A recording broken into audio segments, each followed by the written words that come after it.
जय हिंद। आज का टॉपिक है पादप जगत का वर्गीकरण, क्लासिफिकेशन ऑफ किंगडम प्लांटी। तो आज हम किंगडम प्लांटी को बड़े ही सरल तरीके से पूरे विस्तार से समझेंगे। पिछले वीडियो में हमने मोनेरा जगत, प्रोटिस्टा जगत और फिर फंजाई जगत को पूरे विस्तार से समझ चुके हैं और आज का टॉपिक है पादप जगत का वर्गीकरण। तो पादप जगत के बारे में A to Z जानेंगे। तो देखिए, सबसे पहले तो समझ लेते हैं कि जो पादप जगत है उसके लक्षण क्या हैं। ठीक है, तो देखिए, जो पादप जगत है उसका लक्षण है कि जो पादप जगत के जीव होंगे वो बहुकोशिकीय होंगे, यूकैरियोटिक जीव होंगे। ठीक है, इसमें प्रोकैरियोटिक जीव नहीं होंगे। प्रोकैरियोटिक जीव क्या होता है? ऐसे कोशिकाएं जिनमें केंद्रक अविकसित होता है, उसमें कोशिकांग नहीं होते, तो वो कहलाता है प्रोकैरियोटिक। लेकिन जो यूकैरियोटिक है तो उसमें क्या होता है? केंद्रक उपस्थित होता है, विकसित होता है और इसमें सभी कोशिकांग उपस्थित होते हैं। और जो यूकैरियोटिक कोशिका है, ठीक ना, तो उसमें भी पेड़ पौधे के जो कोशिकाएं हैं तो उसमें कोशिका भित्ति उपस्थित होता है। लेकिन यही देखेंगे आप कि जो जंतु कोशिकाएं हैं उसमें कोशिका भित्ति उपस्थित नहीं होता है। तो इस चीज को भी आपको ध्यान में रखना पड़ेगा। अब अगला जो लक्षण क्या है कि जो ये पादप जगत के जीव हैं वो स्वपोषी होंगे। स्वपोषी कैसे होंगे? अपना भोजन ये स्वयं बनाने में सक्षम होंगे। क्यों? क्योंकि इसमें क्लोरोफिल पाया जाता है। नोट करते जाइएगा, क्लोरोफिल पाया जाता है। और क्लोरोफिल की उपस्थिति में जब सूर्य का प्रकाश पड़ता है, सूर्य प्रकाश, तो ये कार्बन डाइऑक्साइड CO2 और H2O पानी की मदद से अपना भोजन स्वयं बनाते हैं, ग्लूकोज का निर्माण स्वयं कर लेते हैं। तो ये दूसरा लक्षण हो गया। तीसरा लक्षण क्या है कि ये अचल होते हैं, ये एक स्थान से दूसरे स्थान तक चलकर नहीं जा सकते। ठीक है, तो यह तीसरा लक्षण हो गया। अगला जो महत्वपूर्ण लक्षण है वो है जनन। अब देखिए, इसमें वर्धी जनन होता है, लैंगिक और अलैंगिक जनन, तीनों प्रकार का जनन होता है। वर्धी जनन का मतलब जैसे आप कोई कलम लगाते हैं, ठीक है, तो उसको किसी पेड़ से काट कर उसको अलग से लगा देंगे तो उससे भी फूल पत्ती वगैरह निकल जाएंगे और वो एक पौधे का रूप ले लेगा। ठीक है, लेकिन यदि आप किसी जंतु का, मनुष्य का हाथ काट के अलग से फेंक देंगे तो क्या अलग जीव बनेगा? नहीं बनेगा। लेकिन पेड़ पौधे, कुछ ऐसे पेड़ पौधे हैं जिनका आप चाहे तो पत्ती, जड़, तना, ठीक है, इन भागों को यदि काट कर अलग से रोपित करेंगे तो ये एक नया जीव बन जाता है, नया पौधा बन जाता है। अब लैंगिक जनन में क्या होता है? देखिए, जैसे हम मानव हैं तो मानव में एक मेल होता है, एक फीमेल होता है, एक नर होता है, एक मादा होता है। जो मेल होता है, ठीक ना, तो उसमें स्पर्म पाया जाता है। क्या पाया जाता है? स्पर्म। और जो फीमेल है तो उसमें ओवम पाया जाता है। तो ठीक उसी प्रकार से, ठीक है, जो पेड़ पौधे हैं तो इसमें जो लैंगिक प्रक्रिया होता है तो जो मेल है, ठीक ना, मेल है तो उसमें पाया जाता है परागकण पाया जाता है। और जो फीमेल है, ठीक है, तो उसमें पाया जाता है अंडाशय पाया जाता है, ओवरी पाया जाता है। तो इसको आपको ध्यान में रखना पड़ेगा।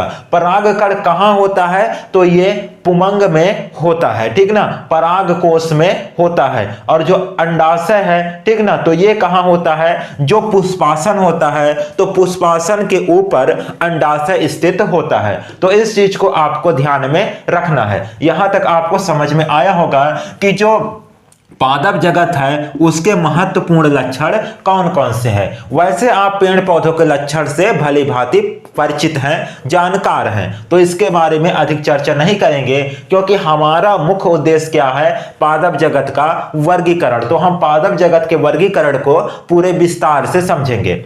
अब देखिए, जो वर्गीकरण का आधार है कि जो पेड़ पौधे हैं, ठीक ना, तो उनको किस आधार पर वर्गीकरण किया गया? पेड़ पौधों को वर्गीकरण करने का आधार क्या है? तो देखिए इसका जो आधार बनाया गया वो 3 स्तर में बनाया गया, प्रथम स्तर, द्वितीय स्तर और तृतीय स्तर, ठीक ना। फर्स्ट स्टेज, सेकंड स्टेज और थर्ड स्टेज। तो देखिए जो प्रथम स्तर है पेड़ पौधों को वर्गीकरण करने का, तो उसमें क्या देखा जाता है कि जो पादप को पेड़ पौधों का शरीर है, जो पादप शरीर है वो पूर्ण रूप से विकसित है अथवा नहीं है। विकसित का मतलब कि जो पेड़ है उसका जो शरीर है, ठीक ना, उसका जो बॉडी है वो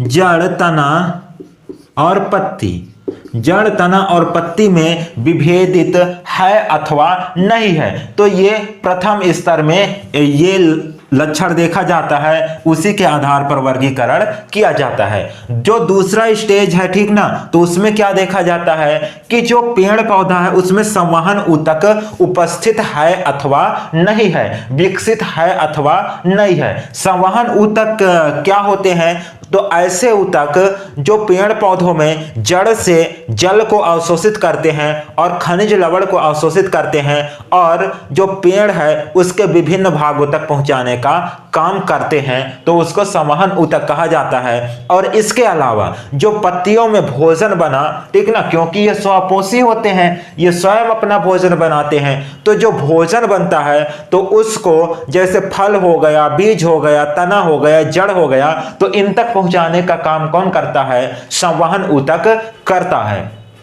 और वो भी जो संवहन ऊतक होना चाहिए वो कैसा होना चाहिए? विशिष्ट प्रकार का होना चाहिए। विशिष्ट प्रकार का कहने का मतलब इसमें संवहन ऊतक जाइलम और फ्लोएम होना चाहिए, ठीक है। तो इसको भी नोट कर लीजिएगा, जो संवहन ऊतक होना चाहिए वो कैसा होना चाहिए? जाइलम और फ्लोएम होना चाहिए, विशिष्ट प्रकार का संवहन ऊतक होना चाहिए। अब जो तीसरा स्तर है, तृतीय स्तर है, ठीक ना, थर्ड स्टेज, तो उसमें क्या देखा जाता है वर्गीकरण में कि जो पेड़ पौधे हैं तो उसमें बीज धारण करने की क्षमता है अथवा नहीं है। जो पेड़ पौधे हैं वो बीज बना पाते हैं अथवा नहीं बना पाते हैं, तो उसके आधार पर तीसरे चरण में वर्गीकृत किया जाता है पेड़ पौधों को, पादप जगत को, ठीक ना। अब इसमें बीज धारण करने की क्षमता में भी एक अंदर और एक बाहर। अंदर का मतलब जो बीज है पेड़ पौधे का वो फल के अंदर बन रहा है कि फल के बाहर बन रहा है। तो इन सभी चीजों को ध्यान में रखते हुए जो पादप जगत है उसका वर्गीकरण किया गया है। तो इतना आपको समझ में आया होगा। अब देखिए जो पादप जगत है, तो पादप जगत को सबसे पहले 3 भागों में विभाजित किया गया है। कौन कौन सा भाग? पहला है थैलोफाइटा, ये क्या हो गया? पहला। दूसरा हो गया ब्रायोफाइटा और जो तीसरा है वो है ट्रैकियोफाइटा, ठीक है। तो देखिए ये विभाग हैं, पादप जगत के 3 विभाग हैं। कौन कौन से? थैलोफाइटा, ब्रायोफाइटा और ट्रैकियोफाइटा। तो चलिए आप समझते हैं कि थैलोफाइटा क्या होता है, ब्रायोफाइटा क्या होता है और ट्रैकियोफाइटा क्या होता है। तो देखिए जो थैलोफाइटा है तो इसका शरीर विभेदित नहीं होता, मतलब विभाजित नहीं होता। विभाजित कैसे नहीं होता? इसका शरीर कुछ इस प्रकार से होता है, इस प्रकार से थैलोफाइटा का शरीर होगा। कहने का मतलब ये जड़, तना और पत्ती में विभाजित नहीं होता है थैलोफाइटा का शरीर, ठीक है। इसके अलावा इनका जो आवास है तो प्रमुख रूप से ये जल में पाए जाते हैं, पानी में पाए जाने वाले जीव होते हैं जो थैलोफाइटा के अंतर्गत आते हैं। तो प्रमुख लक्षण आपको समझ में आया। और इसमें किसी भी प्रकार का संवहन ऊतक नहीं पाया जाता, तो ये भी एक लक्षण है, ठीक ना। और ये अधिकतर पानी में ही पाए जाते हैं, जल में ही पाए जाते हैं। उदाहरण के लिए स्पायरोगायरा और कारा। इसके अलावा ओडोगोनियम भी आप इसमें लिख सकते हैं, ठीक है। तो थैलोफाइटा आपको समझ में आया होगा, ठीक है। और थैलोफाइटा में और भी चीजें सम्मिलित किया जाता है, जैसे शैवाल हो गए, ठीक ना। तो शैवाल थैलोफाइटा के अंतर्गत ही आता है। कवक जो है वो थैलोफाइटा के अंतर्गत ही आता है। तो इस चीज को भी आप ध्यान में रखेंगे कि जो थैलोफाइटा है उसके अंदर ही शैवाल आते हैं और कवक आते हैं, ठीक है। तो इस चीज को भी आप ध्यान में रखिएगा। अगला जो भाग है वो क्या है, ब्रायोफाइटा। तो जो ब्रायोफाइटा है तो इसको पादप जगत का उभयचर कहा जाता है और पादप जगत का एम्फीबिया वर्ग माना जाता है। किसको, ब्रायोफाइटा को, क्योंकि ये पानी और स्थल, जल और स्थल दोनों जगह पाए जाते हैं। ब्रायोफाइटा जो भाग है उसके जो प्लांट्स हैं वो, ठीक है। तो इसलिए इसको उभयचर माना जाता है। और जो ब्रायोफाइटा है तो उसका जो शरीर है तो वो तना और पत्ती में विभाजित रहता है, ठीक है। और ऐसे पौधे नमी वाले क्षेत्र और छायादार वाले स्थान पर पाए जाते हैं। और इनका जो जनन है वो कायिक और लैंगिक होता है, ठीक ना। कायिक मतलब जैसे इनका जो शरीर है, शरीर को क्या कहते हैं, काया कहते हैं। तो यदि शरीर को काटकर अलग अलग कर दिया जाए तो वो अलग अलग जीव बन जाएंगे, ठीक है। किस प्रभाग के प्लांट्स, तो ब्रायोफाइटा के प्लांट्स। और इसमें लैंगिक भी होता है, मतलब इसमें मादा और नर पौधे भी होते हैं। तो इसीलिए तो लैंगिक जनन होता है। और इनका जो निषेचन है उसके लिए जो पानी है, जो जल है वो आवश्यक होता है। बिना जल का ऐसे पौधे निषेचन नहीं कर सकते। प्रमुख माध्यम क्या है निषेचन का, तो वो है पानी, ठीक ना। उदाहरण के लिए फ्यूनेरिया और मार्केंसिया, ठीक है। इनका जो शरीर है वो तना और पत्ती में विभाजित रहता है। लेकिन जो थैलोफाइटा था तो उसका शरीर विभाजित नहीं होता है। तो इस चीज को आपको ध्यान में रखना पड़ेगा। अब समझते हैं तीसरा जो प्रभाग है उसको कहते हैं ट्राइकियोफाइटा।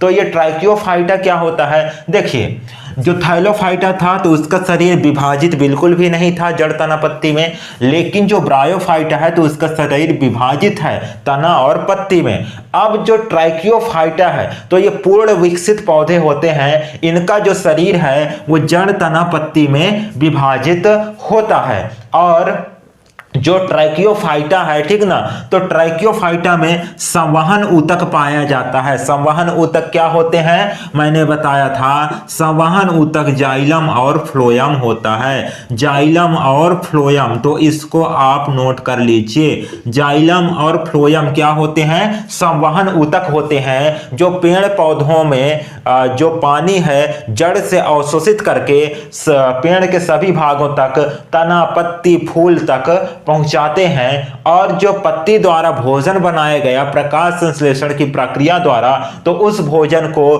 फल, बीज, तना और जड़ तक पहुंचाने का काम कौन करते हैं, संवहन ऊतक क्या होते हैं, जाइलम और फ्लोएम। अब जो ट्राइकियोफाइटा है तो ट्राइकियोफाइटा को फिर 3 भागों में विभाजित किया गया है। कौन कौन सा, एक है टेरिडोफाइटा और दूसरा है अनावृत्तबीजी जिसको जिम्नोस्पर्म कहा जाता है, और तीसरा है आवृत्तबीजी जिसको क्या कहा जाता है, एंजियोस्पर्म है। तो चलिए आगे अब समझते हैं कि टेरिडोफाइटा क्या होता है, अनावृत्तबीजी क्या होता है जिसको जिम्नोस्पर्म कहते हैं, और आवृत्तबीजी क्या होता है जिसको एंजियोस्पर्म कहते हैं। अब देखिए जो ट्राइकियोफाइटा था तो उसको 3 भागों में विभाजित किया गया था। पहला था टेरिडोफाइटा, दूसरा था जिम्नोस्पर्म और तीसरा था एंजियोस्पर्म। तो जो टेरिडोफाइटा है, ठीक ना, तो उसको पहले समझते हैं। देखिए जो टेरिडोफाइटा है तो इसमें बीज उत्पन्न करने की क्षमता का अभाव होता है। टेरिडोफाइटा वाले जो पौधे हैं तो उसमें बीज का निर्माण नहीं होता है। जब बीज का निर्माण नहीं होता है तो इसका मतलब है कि इसमें जो जनन अंग है, जो जननांग है, जैसे पुंकेसर और अंडाशय है, उसका भी विकास नहीं होता है। तो इसमें क्या होता है, अप्रत्यक्ष जननांग होता है, ठीक ना। इसमें बीज उत्पन्न करने की क्षमता नहीं पाई जाती है टेरिडोफाइटा में। तो ये आपको समझ में आया होगा टेरिडोफाइटा।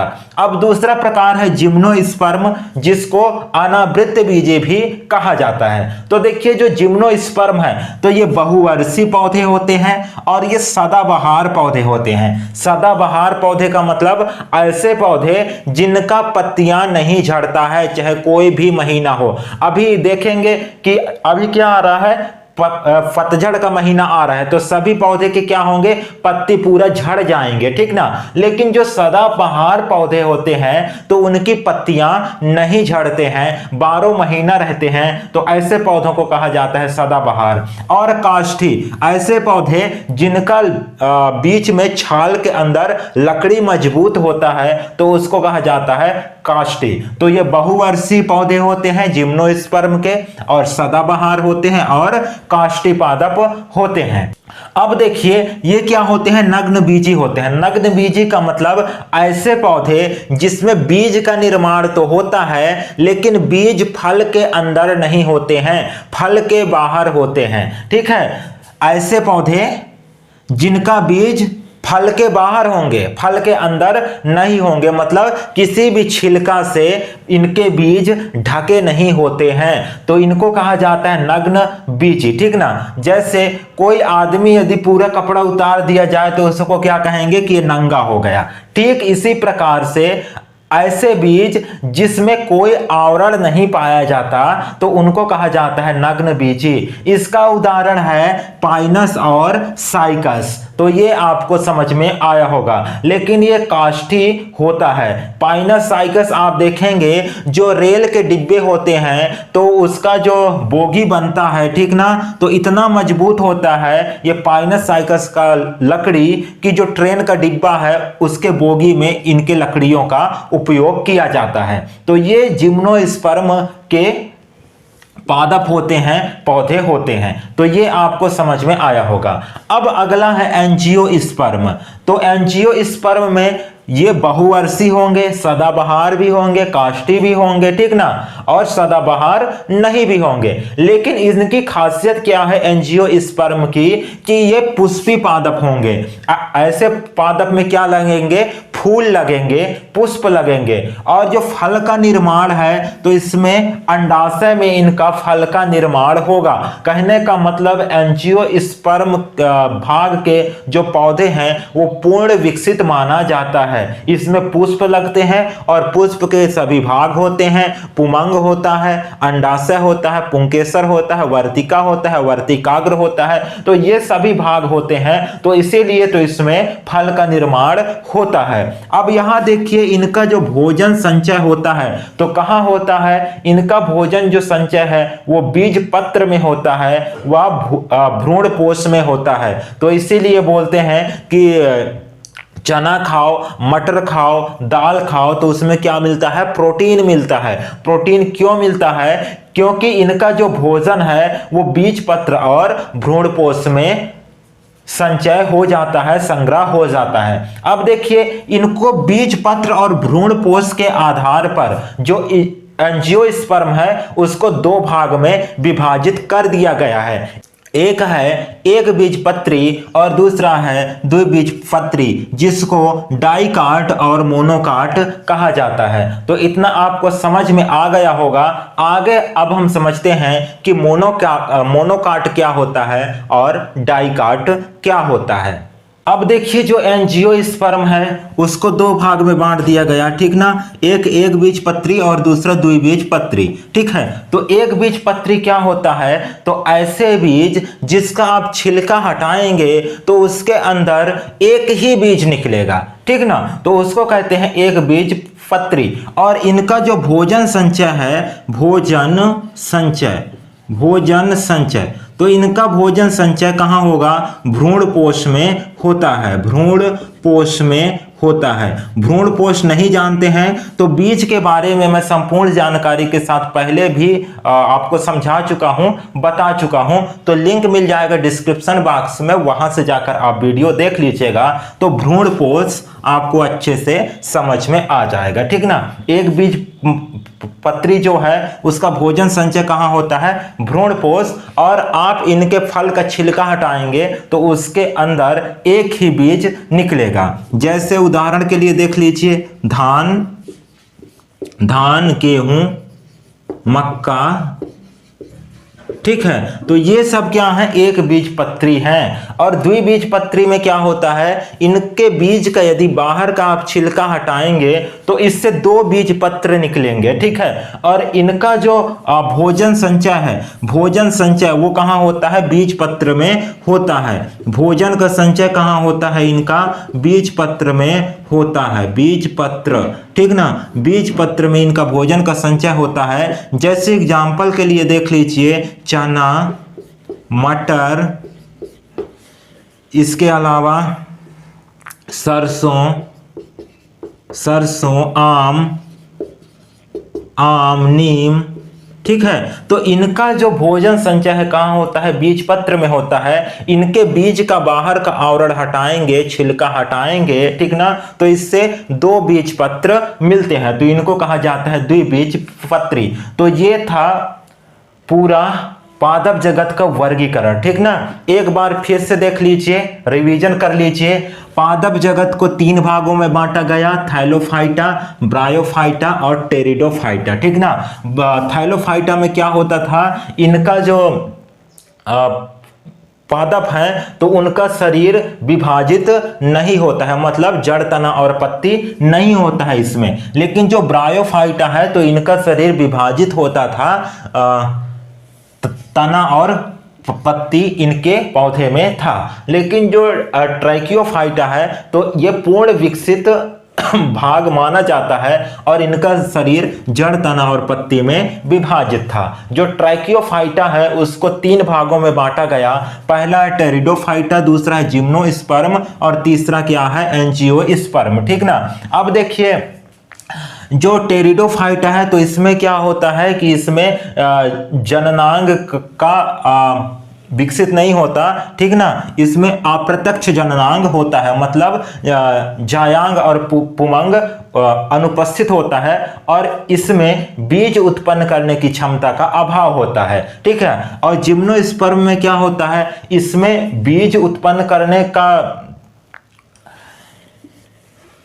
तो पूर्ण विकसित होता है, इसमें बीज उत्पन्न हो सकते हैं, लेकिन कैसा होगा, नग्न बीज ही होगा, ठीक ना। इसका जो फल होगा तो उसके बाहर बीज का निर्माण होता है, तो इसको कहा जाता है जिम्नोस्पर्म। और जो एंजियोस्पर्म है तो एंजियोस्पर्म में क्या होता है कि इसमें बीज बनेंगे, लेकिन बीज कहाँ बनेंगे, फल के अंदर बनेंगे, ठीक ना। तो इसको बीज पत्र के आधार पर, भ्रूणपोष के आधार पर फिर दो भागों में विभाजित कर दिया गया। एक है एक बीज पत्री और दूसरा है द्विबीज पत्री, ठीक ना। तो एक बीज पत्री में क्या होता है, इनका आप छिलका हटाएंगे बीज का तो एक ही बीज पत्र निकलेगा। और द्विबीज पत्री में क्या होगा कि इनका बाहर का आप छिलका हटाएंगे तो इससे द्विबीज पत्र निकलेगा। तो ये कंसेप्ट को मत भूलिएगा, बाकी सब कुछ सरल है, आपको समझ में आया होगा। आज का जो टॉपिक है पादप जगत का वर्गीकरण, वो यदि आपको समझ में आया है तो वीडियो को लाइक कर दीजिएगा। और अभी तक आपने हमारे चैनल को सब्सक्राइब नहीं किया है तो चैनल को सब्सक्राइब जरूर कीजिएगा। फिर मिलते हैं इसी उद्देश्य के साथ किसी नेक्स्ट वीडियो में, तब तक के लिए धन्यवाद। जय हिंद।